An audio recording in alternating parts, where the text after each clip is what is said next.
G'day guys, it's Paul from Polyman Astro. If you use a one-shot color camera with a dual filter, such as the L Extreme, and your images tend to look like this one, but you'd love it to look like a full narrowband mono image like these, then continue watching because I'm going to show you how to create a kind of faux Hubble Palette image, and to me a more exciting, dynamic image using the Foraxx Palette. This is something I've wanted to do for quite a while. People have asked in the comments in the past on whether I could do a video like this, so here it is. Now, I'm sure most of you have come up through astro imaging, watching Trevor Jones's videos on Astro Backyard like I did, and he's generous enough to put some of his data onto his website so that we can play around with it and learn how to process along with him. Some of his data is just the stacked image, so you can just work on processing. Some of it is the individual frames, so you can learn how to stack as well as post-process.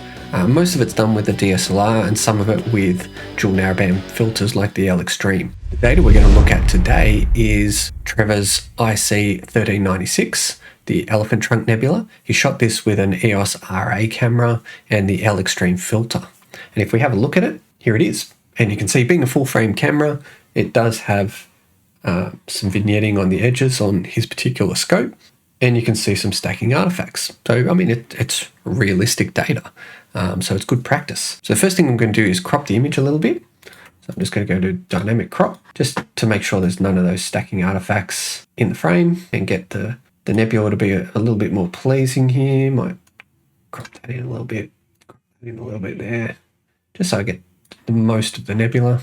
And then I'm going to do some dynamic background extraction or automatic background extractor. In this case, I might just use automatic background extractor. So I'm going to use a function degree of 1, do a subtraction. I'm just going to discard and replace. There we go. That looks a lot nicer now. And then we're going to extract the channels. I'm going to extract these out using this button up here. It extracts the R, the G, and the B channel. And then what we're going to do is I might just combine the green and the blue channel half and half together, just in case there's any slight difference between them. And that'll roughly give me some O3. So we'll do that now, 0.5 times, and I might have to go to expression editor because these have got some crazy names to them. 0.5 times the blue channel plus 0.5 times the green channel. And I'm going to call that O3 and make sure it is a grayscale image. Now, technically it's not O3, but it's close enough to. I'm just going to call it O3. Okay, now you can't see it. It's behind my screen transfer function at the moment, but we'll see it in a second. And then I'll do the same thing with the R channel. I'll just rename the R channel to be HA. Okay, so we can close Pixel Math for a second, get rid of these channels now. We don't need them. I'll show them here. Got my HA and my O3. Now, what I've also done is I've removed the stars from these already using NoiseXTerminator, but that takes forever, so I thought I won't see you through that. So I've got my HA and my O3 now, and I've got their stars as well. And now, as I said, technically they're not HA and O3. The HA probably has a lot of sulfur and nitrogen in it as well, and the O3 probably has all sorts of other things, maybe even hydrogen beta in it as well, but close enough. We'll just call them HA and O3. And I've got the stars as well. So what we're going to do now is stretch these two images so they look roughly the same, because at the moment you can see the O3 is a bit fainter than the HA. I want to kind of match them. I want to match the background levels as well as the brightness of the nebula, and I'm going to use a tool called GHS to do that. Now, I have a whole video on that. I'll link it up there on how I use this tool effectively. You could equally well use histogram transformation tool here to do this job. And I'll just fast forward through this bit because, as I said, if you want to see how I use GHS in detail, you can watch the other video.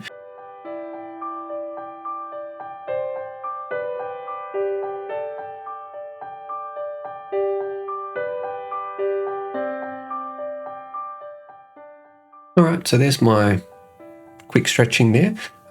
So I've tried to get them to the same kind of level. I'm obviously never going to get the O3 quite the same because it's just the same length data. I probably need much more O3 data, or Trevor would need much more O3 data to get these to match. But roughly speaking, if I look at the top here, my K value is about 0.09, and up here it's about the same. That's what I'm looking for.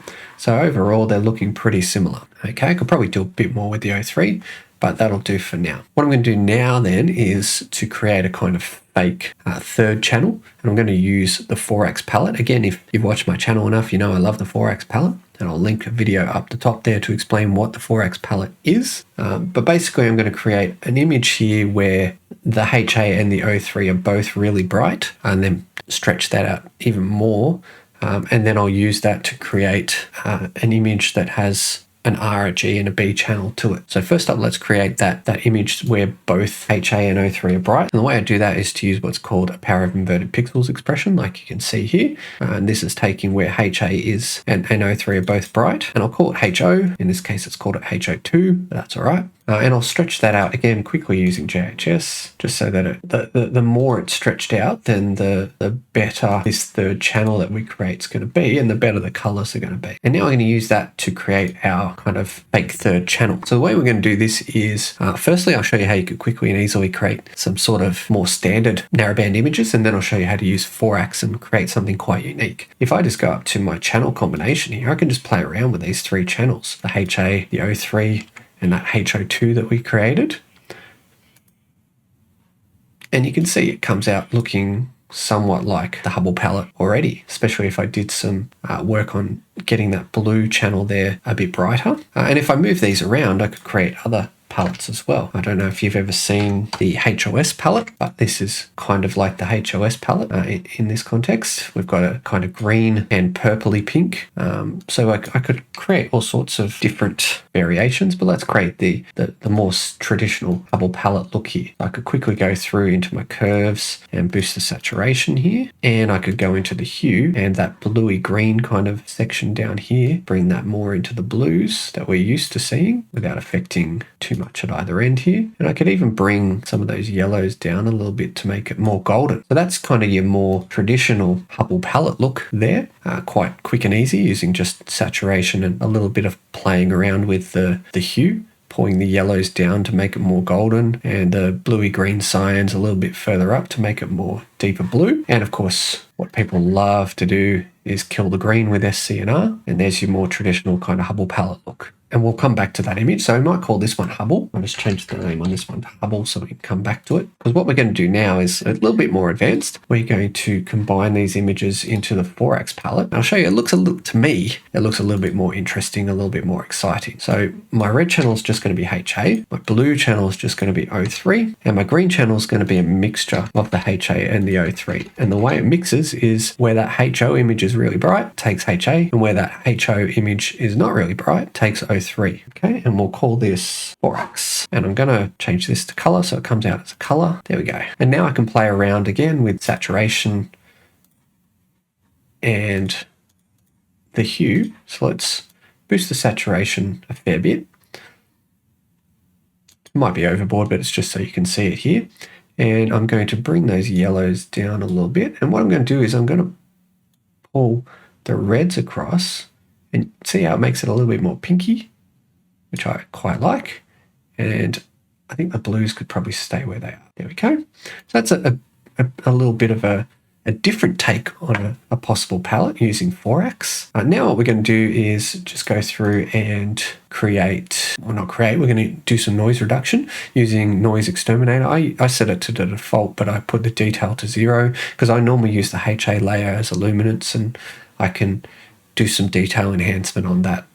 But let's set this to default and put a bit of detail in. I find detail up around the 55% mark there works quite nicely for me. And we'll do the same thing to the Hubble image as well, and then we'll put the stars back. Okay, so now we'll put the stars back, and I've pre-created some stars, but we'll go through, I'll show you how to do it. I do it using the same pixel math expression that we did for the Foraxx, but I changed the name to the stars here because remember we extracted HA stars, O3 stars. So I'll go through, create HA stars, just rename everything to the stars alternative here, and the O3 stars as well. And then I'll call this Foraxx stars. But before I do this expression, what we need to do is actually stretch, which I've pre-done here, so I'll undo those. Pre-stretch these, because they're still, remember we extracted the stars when they were linear. So I'll go to histogram transformation, and let's look at the HA stars. We'll bring up a preview and we'll reset that, make sure that This is off. And we don't want to boost the stars too much, just a little bit, maybe there. And I'll do the same to the O3. Now that they're stretched where we want them, I can create my Foraxx stars.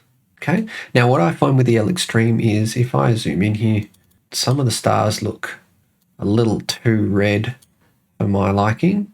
So I sometimes go into my hue adjustment and just so you can see how that's down here in the reds, just bring it up into the yellows a little bit, but without, oops, get rid of that, without affecting the other colors here too much.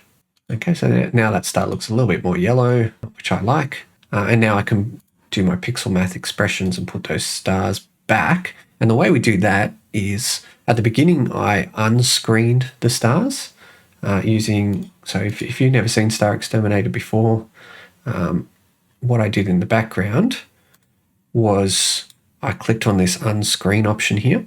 And the reason I did that is if we just put the stars back in, then they're going to have very harsh transitions to them because it's pulled the stars out and they've got very harsh edges to them. Screening, the way it's working is it takes, when the star image is really bright, it pops that on top of our underlying image, and then it transitions off to the underlying image much smoother, so there's no harsh edges to it. And the way it works, I mean, in Photoshop, you can just pop a layer on top and choose the screen option. But the actual mathematics behind what's happening here is I multiply the knot of the image by the knot of the stars, and then take that whole thing as knot of that. It's a big complicated expression, but this is the maths that's underlying how, say, Photoshop does screening as well. So now I'm going to take my underlying image and pop the stars back on top.